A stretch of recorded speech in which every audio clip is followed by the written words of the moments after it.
কখনো কখনো মানসিক শান্তি পাওয়া জায়গাগুলো এত অশান্তি হয়ে ওঠে, কাউকে বলাও যায় না। মনে হয় অনেকটা দূরে গিয়ে কয়েকটা দিনের জন্য হলেও জীবনটাকে মুক্তি দেওয়ার প্রয়োজন। এই বাস্তব পরিবেশে শ্বাস নেওয়া যাচ্ছে না, মনে হয় যেখানে তাকাচ্ছি সবাই আমার উপর বিরক্ত, হতাশ। কিন্তু এই হতাশার পিছনে পুরোপুরি আমি দায়ী না। আমার ভাগ্যটা তো আর আমি লিখিনি, ভাগ্য আমার সাথে এমন করতেছে। আমি কিভাবে মানুষকে বুঝাবো?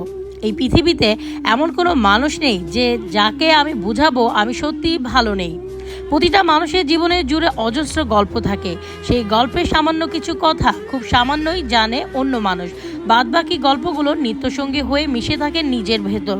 মন খারাপের কোনো একলা বিকেল কিংবা নিঃসঙ্গ গভীর রাতে সেই গল্পগুলো হঠাৎ ঘুম ভাঙিয়ে দেয় মানুষগুলো। তখন সেই গল্পের সাথে জীবনের হিসাব মেলায়, কিন্তু সেই হিসাব কখনো মিলে না।